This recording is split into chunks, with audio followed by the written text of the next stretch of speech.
discouraged? Learn the top reasons why your fat loss is stalling and how to fix it. Despite seeing success story after success story, you may be frustrated if you're not losing weight on keto.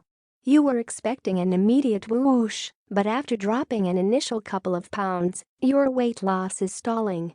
The ketogenic diet can be tough to master if you don't know the right steps to take to get into ketosis. And once you're in ketosis, it can be a challenge to stay there. How do you set yourself up for continuous weight loss on the keto diet? Here are the top 10 reasons you might not be losing weight on the keto diet. Number 1. You're not actually in ketosis. Have you been following the ketogenic diet for a while, but have no idea if you're in ketosis? This is where testing your keton levels comes in. You'll only truly know whether you're in a ketogenic state when you test your keton levels. How do you test your ketons? There are 3 ways to get a good measurement: urine testing, breath testing, blood testing. The most accurate. Urine testing. A urine strip indicates the concentration of ketones in your urine by changing color. While this type of testing is the most affordable, it does not always yield the most accurate results. Urine tests only measure the flushed-out ketones that your body didn't use for energy.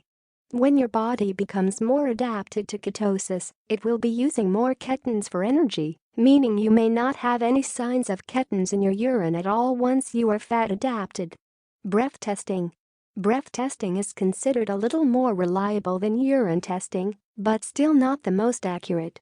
The ketones that show up in your breath are acetone, not beta-hydroxybutyrate (BHB). Breath testing can be done by blowing into a Ketonix breath analyzer, which gives you a reading based on the level of acetone it detects. Blood testing. Blood testing is the most accurate way to measure your levels of BHB. All it takes is pricking your finger with a blood meter. The precision strometer is a great option for blood testing. This is considered the most accurate way to test your keton levels because there's nothing that can dilute the results, and you see the exact amount of blood ketones in mole per liter. If you're not losing weight on the ketogenic diet, the first checkpoint is whether you're even in ketosis. If you have that covered, there are a few other reasons you may not be losing weight on keto. Number 2, you're not eating satiating meals. One of the keys to weight loss is eating at a calorie deficit, but it's also important to pay attention to the quality of the calories you do eat to make sure you're satisfied. Eating at a calorie deficit doesn't mean you have to be hungry all the time. In fact, being hungry will only make you miserable, less likely to stick to your diet, and more likely to give in to cravings. You can eat at calorie deficit and feel satisfied by eating the right kind of keto-friendly foods. Satiating healthy fats, especially saturated and monounsaturated fats, are the cornerstones of the ketogenic diet.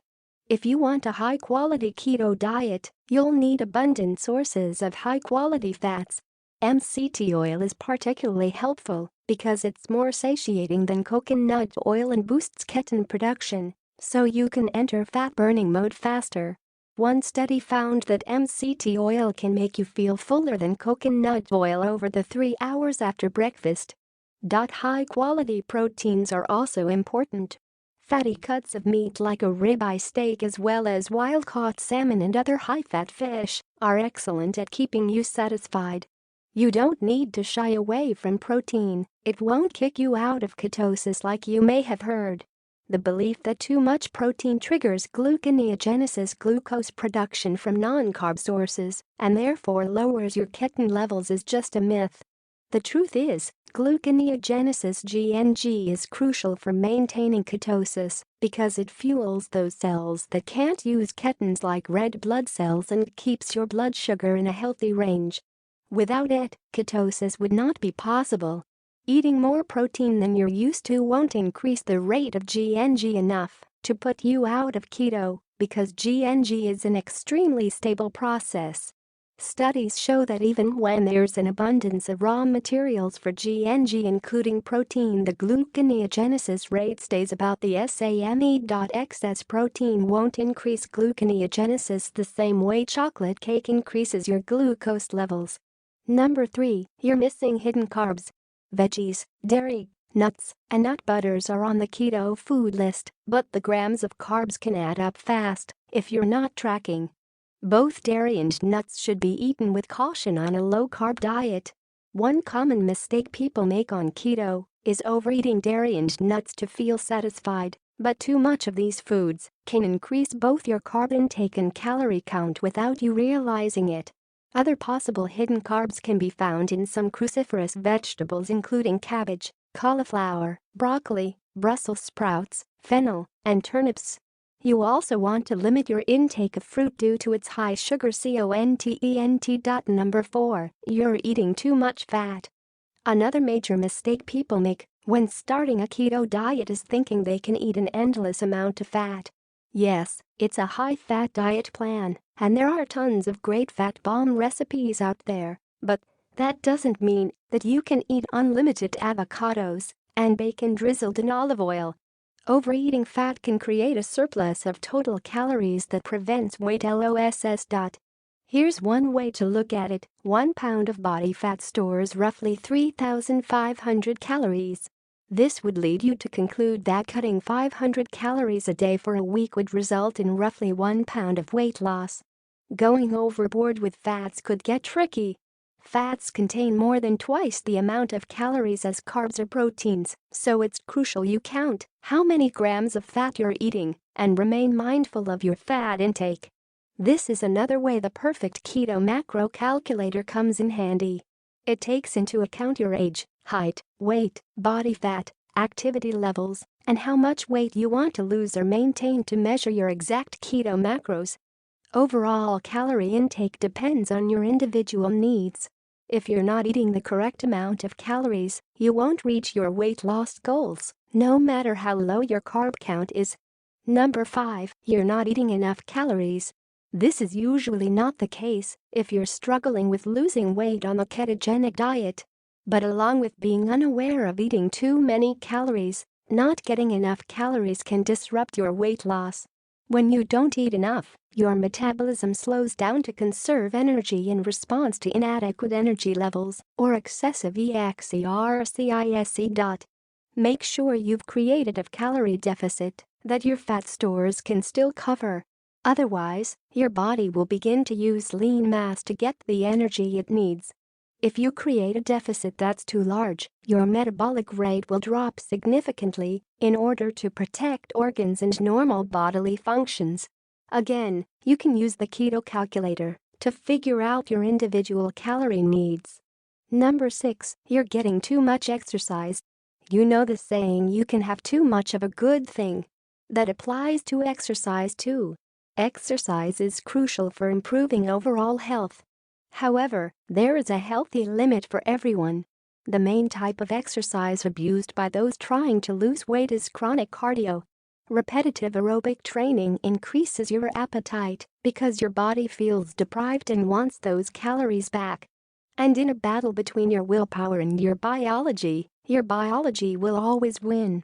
You'll end up overeating to compensate for the excess calories burned. While all effective exercise creates some type of acute inflammation, chronic exercise can create systemic internal inflammation as well as oxidative stress. Number 7, you're experiencing stress. Stress is a significant factor when troubleshooting weight loss. When you're emotionally or physically stressed out, your body produces a hormone called cortisol. The role of cortisol. Cortisol is a signal hormone known as the stress hormone. It's one of the top hormones your body releases when you're under pressure or in a fight-or-flight situation.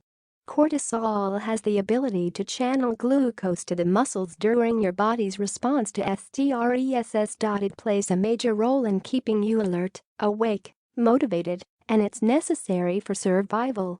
It's also responsible for storing fat around your stomach area, making weight loss a challenge. It's also directly connected to insulin production. The real problem kicks in when cortisol production becomes chronic due to constant stress, so the fat around your stomach starts to increase. Too much cortisol pulsing through your bloodstream on a regular basis could eventually lead to insulin resistance, a metabolic condition that could trigger chronic medical conditions like type 2 diabetes. Number 8. You're not sleeping enough. Often an underestimated factor, not sleeping enough can stall or prevent weight loss. Lack of sleep can throw off your circadian rhythm and increase the risk of metabolic problems.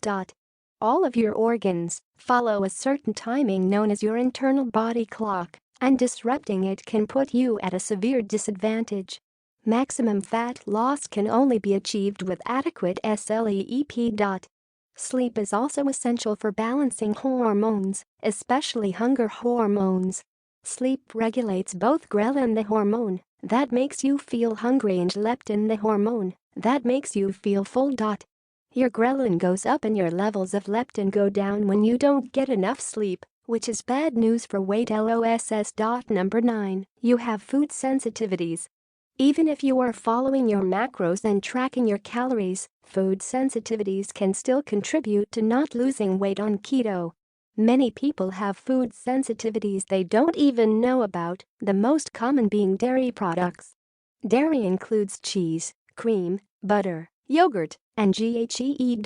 When your body is sensitive to a particular nutrient in certain foods such as lactose, casein, or gluten, those compounds can cause imbalances in the gut, which then leads to overall inflammation. Inflammation prevents weight loss and increases weight gain. If you think you may be sensitive to a certain food, it's important to experiment and pay close attention to what foods make you feel better or worse. Number 10. Leptin resistance. Leptin is a fat-controlling hormone that tells your brain when your body is satiated, so it can know when to stop eating. Leptin is produced by your fat cells. It's mainly responsible for regulating how many calories you eat, how many you burn, and how much fat you carry on your body. Leptin resistance happens when you have plenty of leptin, but the messages aren't being received. The major causes of leptin resistance include funky sleep patterns, a diet full of processed foods, overeating, stress. It's not that obese individuals don't have enough leptin, it's that the signals leptin is sending to their brains aren't being received. The brain is resistant to the message of satiety, creating snacking habits and overeating that eventually leads to weight gain. The solution to not losing weight on keto. So, how do you figure out the root cause for not losing weight on keto? The most important thing to remember is that everyone's body is different and will react differently to each of the variables. Figuring out which foods and habits work best with your body will take some trial and error, but it's worth it. Run through the reasons above.